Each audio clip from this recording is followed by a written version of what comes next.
Ngayon ay pag-uusapan natin ang kwento ng isang janitor na ubod ng talino. Ito ay prestihiyosong parlan sa South Korea. Tanging 1% lang na estudyante ang pinpalad na makapasok dito. Siya si Han Ji-woo, isa sa mga maswerteng nakapasok dito. Siya ang pinakamatalino sa dati niyang paaralan, subalit ngayon ay siya ang pinakabobo sa mga bago niyang classmates na puro magagaling. Nahihirapan makasabay si Ji-woo sa klase, lalo na sa math, ang pinaka-importanting subject para makapasok sa kolehiyo. Bukod sa matalino ay mayaman din ang kanyang mga classmates, kaya barya lang sa kanila ang magpa-tutor sa magagaling na propesor. Samantalang si Ji-woo ay mahirap lamang. Minsan ay pinaalalahanan siya ng kanyang math teacher tungkol sa mababa niyang grades. Pag hindi niya mapabuti ang kanyang performance ay baka kailanganin niya ng lumipat na eskwelahan. Isang gabi, sinuhulan si Ji-woo ng kanyang mga kaklase upang pumuslit ng alab para sa kanila. Nang pabalik na sana siya sa kanilang dormitoryo ay nahuli siya ng gwardiya. Kinaumagahan, pinagalitan siya ni Mr. Kim at pinilit siya ni tumisiwalat kung sino ang nagutos sa kanya, pero nanahimik lang si Ji-woo dahil ayaw niya mapahamak ang mga kaibigan. Si Ji-woo ay pinaalis sa dormitoryo. Nang malaman naman ito ng kanyang mga kaklase ay binigyan nila ng pera si Ji-woo bilang pasasalamat. Subalit di na ito tinanggap dahil kaibigan ang tingin niya sa kanila. Siya naman si Haksung, ang bagong gwardiya na kinatatakutan ng mga estudyante. Galing siya sa North Korea kaya komunista ang tingin nila sa kanya. Minsan nagpa-check up si Haksung at sinabihan siya ng doktor na nakasasama sa kanyang kalusugan ang pagiging gwardiya sa gabi. Subalit sagot niya ay wala siyang ibang pagpipilian. Nahihirapan siyang maghanap ng trabaho dahil siya ay North Korean. Ito ang maliit niyang tirahan. Mag-isa lang siya sa buhay kaya ang pag-aalaga ng pagong, pag-inom ng strawberry milk at Sudoku puzzles ang tanging nagpapasaya sa kanya. Doong sumunod na araw ay nakikout na si Ji-woo sa dormitoryo. Pinasar siya ni Boram at tinawag na talunan. Bumalik si Ji-woo sa bahay nila at naglinis bago pa man makauwi ang kanyang ina.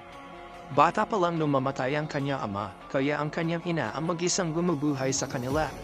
Masaya ang ina ni Ji-woo na nakapasok sa magandang eskwelahan ang anak. Hindi masabi ni Ji-woo sa ina na pinalayas siya sa kanilang dorm, kaya naman sinabi na lang nito na bumisita lang siya at babalik din sa eskwelahan. Habang pabalik ay biglang umulan kaya sumilong muna si Ji-woo sa abandonadong laboratory sa eskwelahan. Nakita naman siya ni Haksung at naawa ito sa kanya nang malaman niyang wala itong matutuluyan, kaya inimbita niya ito sa kanyang bahay. Habang tulog si Ji-woo ay nakita ni Haksung ang math homework nito. Mahirap ang assignment kaya di ito matapos ni Ji-woo. Kinaumagahan ay nakita ni Ji-woo na tapos at perfect ang kanyang assignment na sinagutan ni Haksung. Nakita ito ni Boram at namangha. Matapos ang klase ay pumunta agad siya upang pasalamatan si Haksung at kumbinsihin itong turuan siya. Pero pinaalis lang siya ni Haksung. Maya-maya pa ay narinig ni Ji-woo ang kanyang mga kaklase na nag-uusap kung gaano kahirap ang math assignment nila na kahit mga tutor nila ay nahihirapan. Dahil dito mas lalo pang gumilib si Ji-woo kay Haksung, kaya lagi niya itong sinusundan. Isang hapon, ay narinig ni Haksung ang pinag-uusapan ng mga guro tungkol sa mga mahihirap nilang estudyante, kasama sa nabanggit ay si Ji-woo. Nang lapitan siya ulit ni Ji-woo para magpaturo, sinabihan niya ito na lumipat na lang na eskwelahan upang hindi magmukhang kaawa-awa. Sinabi ni Ji-woo na nagagalit siya kung bakit hindi patas ang oportunidad ng mayaman sa mahihirap. Naawa si Haksung kaya pumayag itong turuan siya kapalit lang ng strawberry milk. Noong sumunod na araw, binisita ni Haksung ang kanyang kaibigan na tumulong sa kanyang makatakas sa North Korea. Ngayon ay isa siyang secret agent sa South Korea. Naglaro lang sila ng board games at nag-usap at minigyan ni Gi Chae-yo si Haksung ng lampara. Noong gabi na ay pumunta si Haksung sa abandonadong laboratorio upang turuan si Ji-woo. Subalit meron siyang ruse. Una, walang dapat makaalam na tinuturuan siya ni Haksung. Pangalawa, hindi pwedeng magtanong ng mga bagay na hindi related sa math. Nangako si Ji-woo na susundin lahat ng ruse. Ang unang exercise na pinagawa sa kanya ay finding the area of a triangle. Mabilis itong natapos ni Ji-woo, subalit sinabihan siya ni Haksung na mali ang kanyang computation. Naguluhan si Ji-woo at inakalang pinagluloko siya ni Haksung. Ipinaliwanag sa kanya ni Haksong na mas importante ang proseso ng pag-compute kumpara sa sagot. Dahil ang math ay tungkol sa solusyon. Flashback noong panahong bata pa si Haksong kasama ang kanyang kaibigan, nakatanggap sila ng penang manalo sa Olympics. Mula ito sa isang sikat na math researcher. Matapos ang klase ay dumiretso na si Jiwoo sa lugar ni Haksong dahil wala naman siyang ibang matutuluyan. Nadiskubre ni Jiwoo na mahiling makinig si Haksong ng classical music sa kanyang lumang radyo. Ang radyo ay lumang-luma na at hindi na maganda ang tunog kaya naman nagpatugtog si Jiwoo gamit ang kanyang cellphone. Natuwa si Haksong sa ganda ng tunog nito at sa unang pagkakataon mula noong dumating siya sa South Korea ay nakatulog siya ng mahimbing. Sa klase ay naganunsyo si Mr. Kim na hindi na siya magbibigay ng final exam. Sa halip ay magkakaroon ng math competition na kailangan nilang lahukan. Meron silang 2 buwan upang mag-review bago ang kompetisyon. Inaasahan ni Mr. Kim na lahat sila ay mananalo. Araw-araw pagkatapos ng klase ay laging nagpapaturo si Jiwoo kay Haksong. Napansin din ni Boram na laging bumibili si Jiwoo ng strawberry milk na parang adik. Tuwing gabi ay maraming mga bagong teknik na tinuturo si Haksong kay Jiwoo. Lumipas ang ilang linggo, pagaling si Jiwoo sa math. Isang araw, nalungkot si Jiwoo nang mabalitaan na ang matalik na kaibigan ay nag-drop out na dahil di na nito kaya ang pressure. Pareho silang nanggaling sa simpleng pamilya. Napaisip si Jiwoo sa kanyang sitwasyon, nakisimpat siya sa kanya si Boram subalit akala ni Jiwoo na pinagtatawanan lang siya nito dahil anak mayaman si Boram. Naputol ang pag-uusap nila ng sunduin na si Boram na kanyang ina. Nang makapasok na sila sa sasakyan ay pinagalitan niya si Boram. Ayaw nito na nakikihalubilo ang anak sa mga mahihirap. Pinagbawalan niya rin ang anak na mag-practice ng music dahil tingin niya ay nadi-distract ito sa pag-aaral. Binayaran nito si Mr. Kim para maging tutor ni Boram kahit pa illegal ito at labag sa batas ng paaralan. Kinagabihan ay sinabi ni Jiwoo kay Haksong ang paglipat ng kanyang kaibigan. Tinanong niya ito kung dapat din ba siyang lumipat. Hinikayat siya ni Haksong na huwag sumuko at sinabihan pa na importante ang lakas ng loob upang magtagumpay. Pinuri niya pa si Jiwoo dahil gumagaling na ito sa math. Noong gabing iyon ay natapos na ang suspension ni Jiwoo kaya at nakabalik na siya ulit sa dormitoryo. Pero namimiss niya ang kaibigan si Haksong. Noong sumunod na araw ay binigyan ni Boram si Jiwoo ng strawberry milk na may nakasulat na sorry. Hindi niya rin namalaya na sinundan siya ni Boram nung pumunta siya sa abandonadong laboratory. Nadiskubre niya ang sekreto ni Jiwoo. Pinasalamatan ni Boram si Haksong sa pagtulong kay Jiwoo at tinanong kung pwede din ba siyang pumunta doon. Pumayag naman si Haksong. Napansin nilang meron mga estudyanteng tumatakas sa campus subalit ayaw nilang maparusahan sila kaya di nalang nila ito sinaway. Isang gabi tinanong ni Jiwoo si Haksong bakit siya magaling sa math. Sinabi nito na pinag-aralan niyang mabuti ang math upang makakuha ng scholarship at para na rin mapabuti ang buhay ng kanyang pamilya. Tinuruan ni Haksong si Boram na isang trick sa piano. Nagasan sila ng musical notes sa kada numero. Sobrang ganda na kinalabasan ng itugtog nila ang pi. Sa klase ay kwinestyon ni Jiwoo ang sagot ni Mr. Kim sa isang math problem. Itinaman niya ito gamit ang teknik na tinuro sa kanya ni Haksong. Subalit pinagalitan lamang siya ng guro. Nagkasagutan ang dalawa. Galit na pinatayo siya ni Mr. Kim sa labas ng classroom bilang parusa. Binisita ni Haksong ang kaibigang si Gi Chae-yol. Binigyan siya nito ng cellphone upang madali siyang makontak. Kinagabihan ay masaya niya itong ipinakita kay Jiwoo. Napansin naman ni Jiwoo na madami siyang binabasang thesis sa maliit na screen kaya naman, para makatulong ay pumuslit si Jiwoo sa computer laboratory na eskwelahan upang i-print ang buong dokumento para hindi na mahirapan sa pagbabasa si Haksong. Nung sumunod na araw ay simula na ng kompetisyon.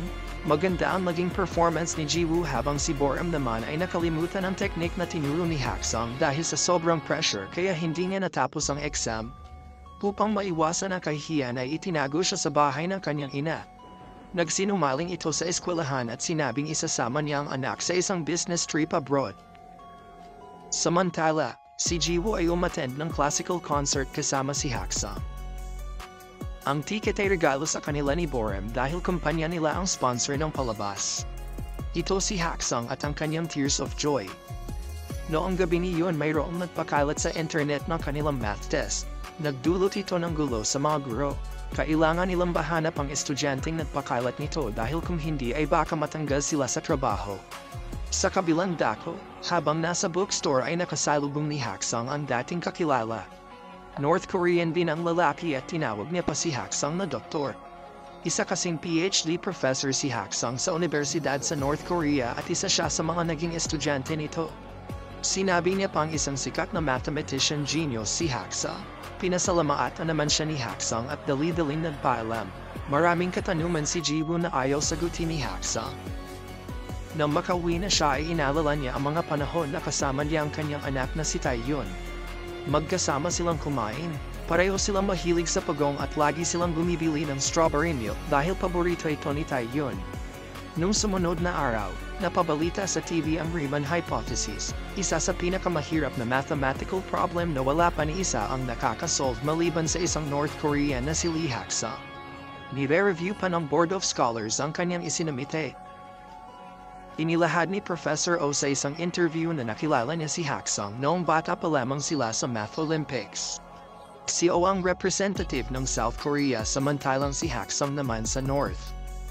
Dahil sa talino ay binigyan silang dalawa ng pen ng isang sikat na mathematician. Ang pen na ito ay dalawa lang sa buong mundo. Wala nang katulad na panood ni Gi Chae-yeol at Jiwoo ang balita. Nang tanungin ni Jiwoo si Haksang tungkol dito ay nagalit ito. Ayaw niyang pag-usapan ang tungkol sa Riemann hypothesis. Sa kabilang banda, sinuri na isang teacher ang CCTV footage noong gabing nagkalat ang math test. Agad na pinatawag ni Mr. Kim si Jiwoo dahil nakita siya sa CCTV na pumasok sa computer lab noong gabi. Nakita sa kamay niya ang printed na papel na thesis file ni Haksang. Sinubukan niyang mag-explain subalit wala siyang pruweba kaya di siya pinaniwalaan.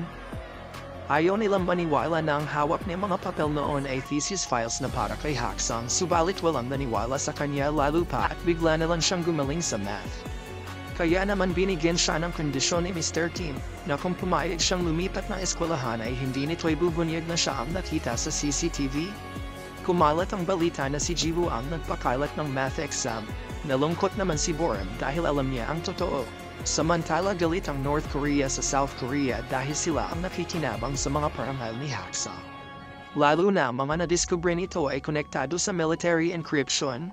Kaya naman pini-pressure ng national security si Gi Chae-yeol na kumbinsihin si Haksang na linawin ang lahat sa TV. Naggalat na sa balita ang pangalan ni Haksang. Binisita siya ng isa sa dati niyang kasamahan upang kumbinsihin siyang bumalik sa North Korea. Sakaling madala niya pabalik si Haksang ay papatawarin na siya ng North Korea. Ikinagalit ni Haksang nang di sinasadyang mabanggit ang nangyari sa kanyang anak. Binisita ni Gi Chae-yeol si Haksang upang ipaalam sa kanya na binabantayan ito ng National Security Force ng South Korea. Nagpasalamat si Haksang sa ilang taong proteksyon at tulong ni Gi Chae-yeol sa kanya. Habang nag-iimpake si Haksang upang umalis ibinalik ni Gi Chae-yeol sa kanya ang isang dokumento na tinangka niyang itapon maraming taon na ang nakararaan. Subalit na itago ito ni Gi Chae-yeol dahil napakahalaga ng dokumento na ito. Mangyaring dumating si Jiwoo at narinig ang sigaw ni Haksang. Galit na galit ito nang makita ang dokumento na siyang dahilan kung bakit namatay ang kanyang anak. Na humalis na si Gi Chae-yeol, sinubukan siyang kausapin ni Jiwoo pero sinigawan niya lang ito. Tumawag si Boram kay Jiwoo. Masama pa rin ang loob nito dahil hindi ni Jiwoo ipinaglaban ang katotohanan kay Mr. Kim. Samantala, habang nasa bus station si Haksang, nakakita siya ng lalaking kamukha ng kanyang anak. Bigla niyang naalala kung paano namatay si Taeyun. Matapos niya masangkot sa gulo sa pagprotekta sa isang North Korean defector, inakusahan siya ng anak. Sabi nito ay tumakas lang daw si Haksang sa North Korea para sa pansarili nitong intensyon. Ipinaliwanag sa kanya ni Haksang na tumakas sila dahil gusto niyang bigyan ng mas mabuting buhay ang anak. Pero sinabi ni Taeyun na ang mababang turing sa kanila ng mga tao ay malayo sa magandang buhay na dapat tinatamasa ng isang iskolar. Sana maging masaya ka, Papa. Ito ang huling sinabi ni Taeyun bago iwan ang kanyang ama upang bumalik sa North Korea. Tinangka niyang lamuhin ang dagat papunta sa North, subalit minari siya ng isang border patrol. Samantalang habang natutulog ang kanyang ina ay kinuha ni Jiwoo ang stamp nito upang aprubahan ang kanyang transfer papers upang lumipat na eskwelahan. Kinaumagahan ay ibinigay na niya ang transfer paper kay Mr. Kim na tuwang-tuwa naman. Habang si Haksung ay nagtatago sa isang hotel, hinahanap naman siya ni Gi Chae-yeol upang dalhin siya sa isang math TV show. Bigla siyang tinawagan ni Borim upang sabihin na lilipat na si Jiwoo ng eskwelahan. Sa awarding ceremony noong hapon, paalis na sana si Jiwoo sa paaralan pero pinigilan siya ni Borim at kinalagkad papunta sa auditoryo. Sa kalagitnaan ng seremonya, habang nag-speech si Professor O ay dumating si Haksung matapos niyang pakawalan ang kanyang pagong sa ilog. Simbolo na pinapakawalan niya na ang masakit na alaala ng nakaraan. Pinakita niya ang isang pen na ibinigay sa kanila ng isang magaling na math Olympiad noon upang patunay ng kanyang pagkatao. Bukas palad naman siyang tinanggap ni Professor O. Nagpatawa pa si Haksung tungkol sa trabaho niya bilang gwardiya. Pagkatapos ay sinabi niya na siyang nagturo kay Jiwoo ng mga techniques sa math. Ipinakita niya ang thesis na ipinaprint ni Jiwoo sa computer lab noong gabi na insidente bilang pruweba. Ipinaalam niya sa lahat na si Mr. Kim ang nagpakalat ng math exam sa mga estudyanteng nagbayad sa kanya. Napahiya naman ang guro. Ibinahagi ni Haksung ang kanyang kwento sa lahat.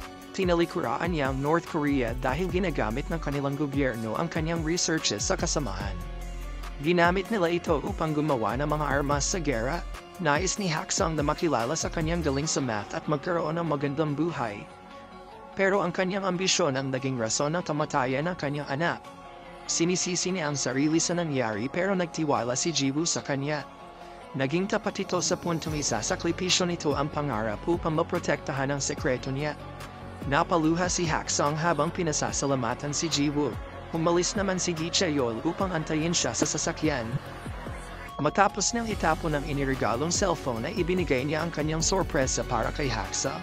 Isang bago at legal na pasaporte at plane ticket. Kailangan niya umalis dahil mainit pa rin ang tingin sa kanya ng National Security Commander ng South Korea lalo pa at siya ay isang henyo na asset ng North. Minsan ay binisita ni Gi Chae-yeol si Jiwoo para ibigay sa kanya ang regalo ni Haksung.